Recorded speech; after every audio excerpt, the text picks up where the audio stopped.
if you want to learn how to do all kinds of DIY handyman projects, including home renovations.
Here, so the more you do it, you'll get a little bit more faster and efficient, and it's worth to spend the time and just make sure everything is nice and covered. Over here on these baseboards, on the very top, it's very thin, so I'm just carefully putting it there and just making sure it's as straight as possible so that it covers the entire wood. You'll be able to tell that it's very well placed because you're not going to be able to see any of the wood through the blue tape edge. So once you see that, you know that everything is fully covered.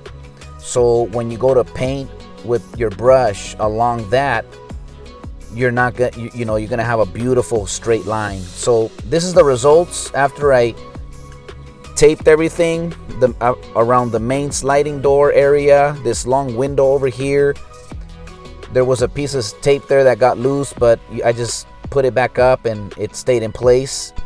And around all these windows and just any obstacles that I saw, you want to go ahead and tape those now. I also went ahead and taped around on top of all of the baseboards. This is a very challenging room due to all the windows. I have this little wooden bar right here that I also put the tape around there. There wasn't a lot of trim. It's not a very big room, but it's mostly all of these windows and the doors that it's quite a bit of work, but that's pretty much it. After that, you can start painting. I have a little red painter bucket. I picked that up at my local Home Depot store. I really like this one because it has a little slot where you can put your hand through it so you can hold the little bucket securely. It's not that big, so even if you fill it 3/4 of the way up, it's not heavy, so you can easily carry it through the entire project. And then from there, it has a little magnet that is on the edge. So when you put your paintbrush, most of the paintbrushes, they have like a metal ribbon around it. So when you place it in the bucket, it has that magnet and it just attaches to it. and it's a really nice, you can leave it there and you can just carry it with one hand, and then with if you're right hand or left handed or whatever, then you can just paint everything from there. So that's exactly what I'm doing right here. After this, I'm gonna be rolling all of the wall with a regular size roller. So anything that I can see that won't be able to be done with the roller, I'm going ahead and just cutting it in with this paintbrush. Now the paintbrush that I'm using, it's a Purdy brand. Purdy is a very popular, good quality brand that most painters use. This one is an XL and it is 3 inches wide. I found that this is the perfect for this kind of application. The reason why you're gonna wanna get a good quality brush is you're gonna be able to notice once you start cutting in all of these edges, especially where the ceiling is. I was able to appreciate when I basically load up my brush, I dip it into the paint like halfway, make sure that I got a decent amount of paint on the brush, and then I just scrape it on either side of the bucket to remove like all the excess. And from there, I start offloading that paint, just following the brush through the edges.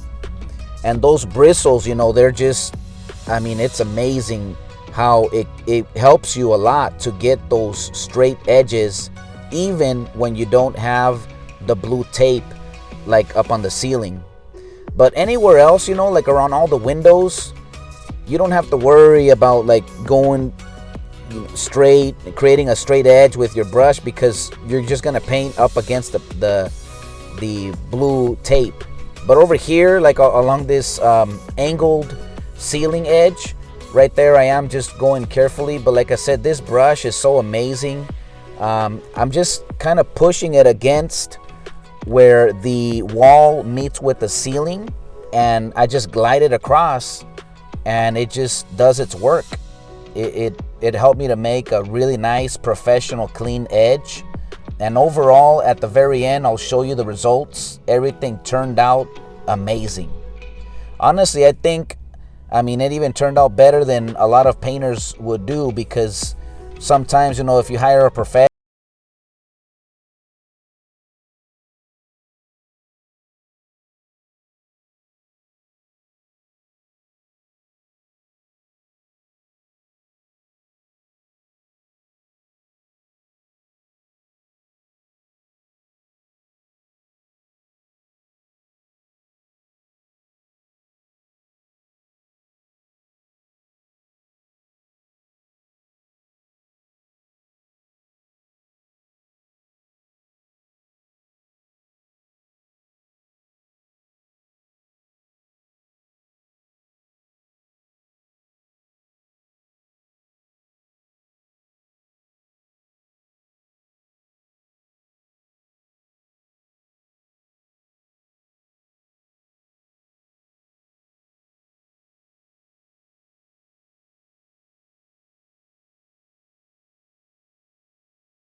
pretty dirty. You know, they hadn't cleaned it in a very long time on the surface of that.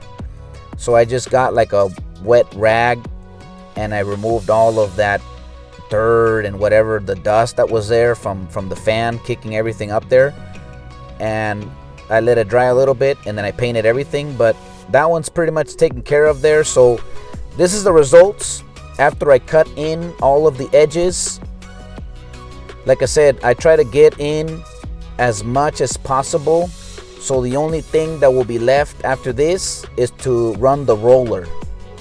So I got everything right above the baseboards, around each of the plug-in areas that you see down there, around all of the 4 sides of each of the windows, right in between. So with the roller, the only thing I gotta paint is below the windows, this area here above the window, and over here where the sliding door is, and on the other side. So The rest is gonna go pretty quickly. To paint with the roller, I'm gonna paint directly from the 5-gallon bucket that you see right here. I'm using a Valspar signature brand from Lowe's, and I have a Purdy brand roller, and I have this metal mesh that you just angle it right there, right on the bucket, and from there you can just start painting from the bucket. So I'm just loading the roller, and then I'm pressing it on that grate so it releases any like excess paint material, and then I'm quickly just getting that and offloading it onto the wall. Since I'm going from a white wall to a light gray finish, I'm only gonna be applying one coat, but the coat that I am applying, it's going on at a medium thickness. So by doing this, you're only gonna have to apply it once. I'm not gonna have to come in and apply a second coat or nothing like that. All of this work, including the cut-in edges that you see, I only did that once, and I was able to just, once I got everything done, I checked everything, and thankfully the whole project was equally covered. So far, this is the second room in my house that I've painted. The first one that I did was the main living room that's next to our kitchen. It's actually one of the prior videos that I uploaded. If you want to check it out, you'll be able to see that one. And this is the second room, which I think it's one of the more difficult ones due to all those windows and everything that I had to paint. But like I said, I was able to do all of this in one day. About half of it I spent putting in all of the tape and doing all the cut in. It was actually about 60% of the work went into all of that prep work. But then after that, like you see this rolling, it's not very difficult. It's pretty straightforward. You just got to go up and down over the same areas a few times, making sure that you don't leave any lines or streaks, and just making sure that all the white is completely covered and gone, so you have everything nice and uniformly painted. By doing this kind of project, it's gonna help you freshen up any room that you have in your house. Before, everything was all white, so it looked kind of bland, you know, the walls and with the ceiling and everything. So I've had some good experiences before with painting rooms or even an entire house with like a light gray color like you see right here. Including, I have a few friends that they work for apartment complexes, and a lot of their apartments, they're actually painting them in a light gray color. So it just makes the room look more modern and more cozy. The nice thing about this is that it goes with pretty much any decoration or any color of furniture. Once I remove all of this blue tape, you're gonna see that with all the walls fully painted and the natural color of the trim around the windows, it looks all right. But once you paint everything, you're gonna remove all the excess paint from the roller. Like you see right here, I'm using a 5-in-1 tool, and this one is very useful. It lets you scrape all of the excess paint from there, load it back onto your 5-gallon bucket or whatever. And from there, I let all my paint dry for several hours. I had a ceiling fan running in this room, so that helped me to speed up the drying process. And later this day in the evening, I was able to remove all of the blue painter's tape. Some of the areas were still a little bit wet, but everything was totally fine. You just got to be a little careful, you know, just taking it out. If you start from the top and work your way towards the right, it's going to come out all together, and in some cases like the entire section. So overall, I was very pleased with the results. I was noticing that as I started removing all this painter's tape, that the trim and the paint around everything was the tape. It basically does what it says. It helps you to get nice, clean, straight lines in most of the areas. So, and one of the final parts that I'm doing over here is just putting all of the outlet covers back on. But that's pretty much the results from start to finish on how you can paint a dining room with all of these windows. If you do it yourself, like I did right here, you can save yourself about $1,500. That's what somebody else would charge to paint a room like this. We really hope you like this video. Please consider subscribing to our YouTube channel and activate the notification bell so that way you don't miss out on any future videos that we're going to be uploading. Since we have several more projects we're going to be renovating here in our house. May God bless you, and we'll see you in the next video.